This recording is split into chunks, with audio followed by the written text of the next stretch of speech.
I wanted to tell you some of the things that I do whenever I feel any type of negative feelings in my life, and it eliminates them immediately. And now I'm in such a good place. I used to stay in feeling bad and feeling sad and depressed.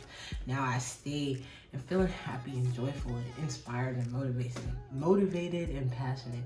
And in this video, I tell you some of the tips that I have for you to get out of your rut and to be your best self, because life is whatever you make it. It's a game, and it's a lot of fun once you know the rules.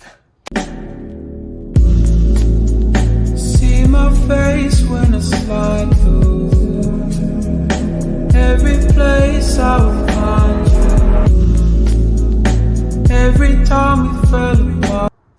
What is up, you guys? It's Janae Bay, and I'm back again. Wait, not that video. This video is for my beautiful souls that find themselves in seasons of depression and sadness and grief and anxiety. And because I found myself in a place that is so much better than where I was. I used to feel depressed and stuff. Now I feel very just happy and lifted and joyful. I wanted to tell you some of the things that I do whenever I feel any types of negative feelings in my life, and it eliminates them immediately. And now I'm in such a good place. I used to stay in feeling bad and feeling sad and depressed. Now I stay and feeling happy and joyful and inspired and motivated and passionate. And in this video, I tell you some of the tips that I have for you to get out of your rut and to be your best self, because life is whatever you make it. It's a game, and it's a lot of fun once you know the rules. So guys, without further ado, let's get into this video. When I was in college was depressing as heck for me. It was just very sad. I didn't do a lot of stuff that brought me happiness. I neglected myself, I neglected my friends, I neglected my body, my spirituality, my brain, and we're not doing that anymore. It led to a lot of sad feelings and depression and thoughts that reciprocated more depression and more sad feelings. And yeah, so before you started, I'd like to explain a principle to you.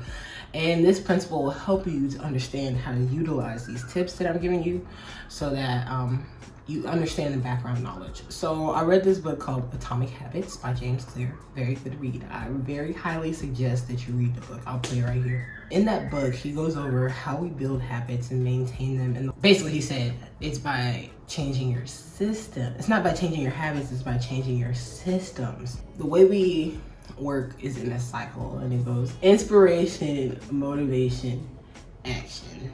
Inspiration, motivation, action, and then it's a continuous cycle. So when you're inspired, it inspires you and it motivates you to make action, and then that action inspires you more because you see results from the action, and it motivates you because you saw results, and so you do results, you do the action that will get the same results, and it goes in this cycle. And a lot of us think that everything has to start with the inspiration part of the cycle. And a lot of the times we'll be sitting there watching TV, watching YouTube, reading a book, and we'll get struck by inspiration. We'll read something, hear something, see something, feel something, smell something that'll inspire us and motivate us to take action. And we always feel like we have to be motivated in order to take action, in order to be inspired. But the one thing that we have complete control over in that cycle is the action part. The action part. And when we take action, we may not necessarily feel inspired, but when we take action, it leads to being inspired by the results. By taking action on things that you know create specific results, those results will in turn inspire you more and motivate you. And so what we need to do is stop waiting for our motivation and our inspiration and take actions today that'll help us and inspire us and motivate us to be better people and be in higher spirits and happy and joyful. Because as humans, everybody may think that, oh, I was born this way, I'm not meant to have happiness, I don't deserve this, I don't deserve that. I'm here to tell you now, you deserve everything in the world, honey. Whatever you think you deserve, that's what you deserve. And so I'm telling you to choose to deserve. Choose to decide that you deserve whatever you want. And so if you're in a rut, these are some of the things that I do that help me to like snap out of it. Snap out of it, girl, boy, whoever. The first tip that I have for you to do whenever you're feeling in a rut is to just clean your environment. Clean the space that you spend the most time in. Because when your space is cluttered, your mind is cluttered. Or when my space is cluttered, my mind is cluttered, and I feel like everything is out of order and my thoughts are out of order, and I'm so overwhelmed that I can't get anything done. But once I start to organize my space and clean up around me, the cleanliness around me makes my brain feel more cleanly, and eventually it leads to me cleaning everything. And when honestly, it's like magic. Like when I clean up my space, it makes me feel good. Cleanliness is next to godliness. And so when you have a clean environment, you're more open to being creative because you have all the tools necessary. Everything's organized. You can see stuff. You know where things are because you put it away. Everything is clean surface so you can, spread out and work on what you need to work on. So clean your space. Not only is it healthy for you, but for like actually physically it's healthy to have a clean space, but mentally it's healthy to have a clean space. Like, have you ever went over to somebody's house and their house is like a complete mess? You probably know that that person in general is a complete mess. I used to be that way. And I was known for having the messiest room in the house growing up. Like, you couldn't see the floor because there was stuff everywhere. Clothes, food, trash. I was trifling. It was disgusting. Like, I cleaned my room like once a year, and honestly, I was all over the place. Like, I was depressed, anxiety, like introverted, like didn't want to mess with anybody, like didn't know what I was doing, had no passion, and my environment showed what was going on the inside. So clean your space. The next thing that I really do that really helps me to like get everything out and just to like really transform how I'm feeling is scripting, journaling, anything, writing down affirmations. So each of those is different, but the gist is to write until you feel better, because scripting basically is writing as if your desires are already there. We want stuff because we think we will feel better when we have it. And so when you're writing stuff as if you have it, your brain is in that mode. You can't be like, I have this, and then be like, I want this at the same time.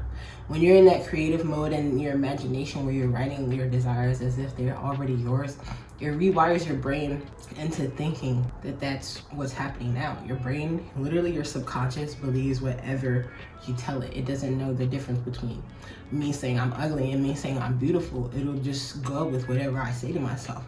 And so when you're writing and scripting, it's concrete what you're saying, and you don't want to write anything bad. Don't write anything that makes you feel bad. Write all the stuff that feels delicious, that feels nourishing. It makes your thirsty soul fill up, like just nourishes, it fills your cup up. Fill your own cup up. And doing stuff like this helps you fill your own cup up, and it helps you, if you need to, and you feel really angry or distressed or anxiety, write out all your feelings on a page. A lot of the times when I just have bad thoughts, it used to be this way. Now I don't even do it anymore because it's like unnecessary, but I used to have like rerunning bad thoughts in my head, and I would write them down, and like when I write them down, it's almost as if they're releasing onto the paper. And another major key before you just forget about that paper is to not only write that out, but you write it out, it's there, it's done. Throw the paper away. Get out a new paper. Write out how you want to feel, how you want to be. What do you wish you were like right now? What is your desire to feel? Write out, I want to feel good about myself. I want to feel confident. I want to feel beautiful. I want to feel passionate about life. I want to feel motivated. I want to feel inspired. I want to feel whatever you want to feel. Write it out on the page, and as you write it out, it has a way of transforming you into that, and it just becomes you, who you are. So that's tip number 2 on how to raise your moods and your feelings. Next, number 3, this is the one I used to neglect, which is talking to loved ones and friends, like actually picking up the phone and calling somebody. Like, I never call anybody. Like, I'm trying to change that, but honestly, if I don't mess with you, I'm not answering the phone. But if I do mess with you, I'm gonna call you back. But like, I really am not a big talk on the phone type of person, honestly. Like, but I think it is important to reach out, text your loved ones, text the friends, text people. Like, even if you're scared, like if you want to make new friends like me, like I'm starting to reach out to people who I see are in like the same lane as me, and I want to be their friend. Like, I'm a very detached friend. Like, I'll reach out to you like once a month max. Well, depends on the time, but like I'm very detached from it. But I do like to have people around me who are doing the same thing. You have to have your tribe around you who will keep you aligned on your path, but you also want your tribe to be people who are positive impacts on your life, people who you wouldn't mind, like there's something about them that you can learn from, there's something that you can teach, like it's a nurturing relationship. Like having those people around you, you may be calling them because you think that they're gonna make your day, but you're actually making their day by calling them. And just having that and knowing that gives you a really good warm feeling, fuzzy feeling in your heart. And you know, it's like a double treat. You both win. Like reach out to people, because not only are you helping them, but they're helping you, and it feels good. Next. This is one of my favorite ones. Go outside. If you're sad, go outside. I don't know where you live, but it don't matter. Go outside, experience the sun. Sunlight is like the most purest form of energy besides like air and stuff. Just feel it on your skin. Go experience nature. There's something about being in touch with nature that is just grounding, and it helps you to just feel good about yourself. So go do it. Go outside. I love to go on a walk every day. That's why I moved to Texas. I moved to Texas because I love being outside so much that I couldn't stay in Indiana where half the year it's too cold to go outside. I mean, you can go outside, but like you can't stay out there that long. So I moved down to Texas because I want to be outside 24/7. I love the sun. You see where I'm sitting? You see these plants? I like to be out there with them.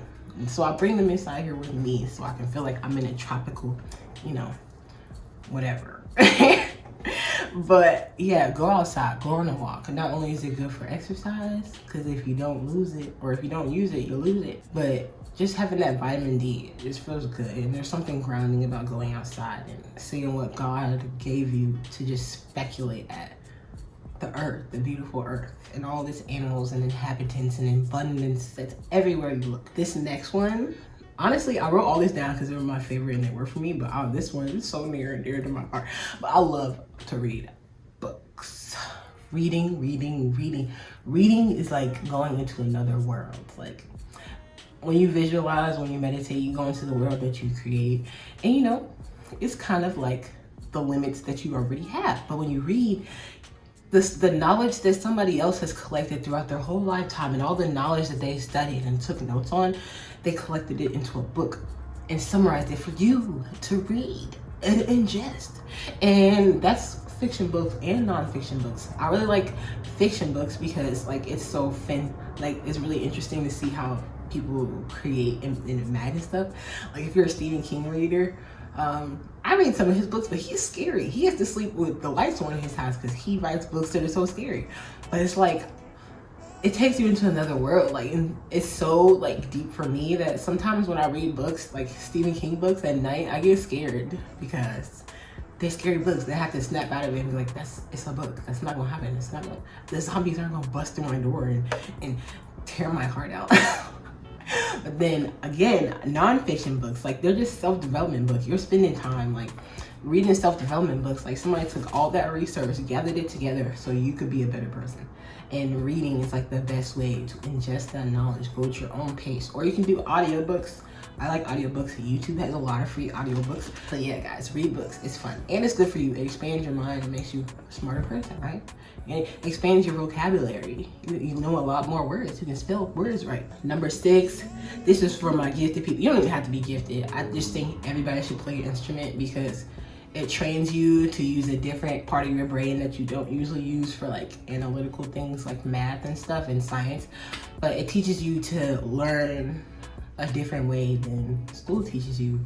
So yeah, doing an instrument, like that adds value to you. Like for me, I like to play guitar. Honestly, I love instruments. I play guitar, viola, piano, ukulele, all of those. I like to play those. Or I like to just sing, even though I suck at singing.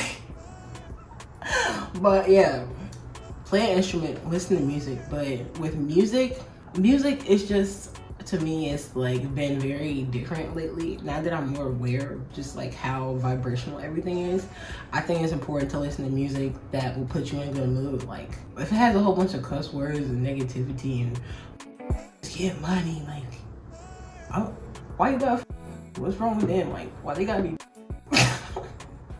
Like, I like to listen to instrumental music. I love orchestra, symphonies. Like, I love me some good old Beethoven. I love me some Dvorak. I love me some Tchaikovsky. Good old piano sonata. That's me. But just listen to, I know, like, meditation music. I like to put on meditation music in the background, like during the day, like in the morning, when I'm just like working, cleaning up around the house, journaling. It's music that has no words, so like people can't put you in a trance, like they can't subliminally send you messages through the words of their music. And so, but yeah, that's why I say play an instrument, because you can play whatever and you're expanding your creativity and your mind, and a skill, like it's a skill that you know. So yeah, play an instrument, listen to music. And the last tip that I have is to meditate and or pray. Yes, this is the one. I feel like a lot of people resort to praying or meditation as a last resort, because like they feel like they have nothing else they can do, and they're like, nobody else can do anything for me, so I guess I have to rely on me and God. But that should be the first thing. The whole world is full of imaginary forces, not imaginary, just invisible forces that you cannot see, but we believe in it. Like gravity, we know gravity exists, but we can't see it. But like a lot of people don't believe in God because you can't see it, but you see him in the effects that he has, which is all of us, all of creation. Another example is air. You can't see air, but you know it exists. You know that it can have chemicals or pollutants in it, and you know that it can be clean and fresh. You know that plants use it. We use their plants, we use their air, and they use our air, and they help us to breathe. Another example is visible light. On the spectrum of light that we know of, visible light is just 0.01% of the whole spectrum. We have gamma rays, X-rays, all these are photon lights that we can't see. And it's energy, it's all types of energy. When we meditate and we pray, we tap into the unseen forces that actually are what's making this world go around and making the order that we see around us actually possible. And so when we meditate and pray, we're tapping into our inner selves and our connection to God that has always been there, and the one true source that is supplying us with the energy that we need to be alive. And when we tap into it, it really, a lot of us are closing off the stream that's continually coming to us. And when we meditate and pray, we're consciously and aware and focusing on that stream and opening it up. And before you know it, so much abundance, new ideas begin to form, like ideas, thoughts become that you never had before. And it just opens you up to a whole new level of awareness. And you just feel better afterwards. It always makes me feel just amazing after I meditate and when I pray, and I highly recommend that you do that. I saved the best one for last. So guys, I hope you enjoyed this video. I hope this was helpful. I hope you feel better now than you did when you started the video, because I know that depression and anxiety is very common, especially for people my age who they aren't doing what their parents are doing anymore, and they're starting to go out into the world and do their own thing. And I just encourage you to do what makes you feel good, because at the end of the day, that's what keeps you going. If you do stuff that doesn't make you feel good, then it won't last long. And so guys, that's the end of the video. I really hope you enjoyed it. I hope you learned something, and thank you for tuning in. I'll see you next time.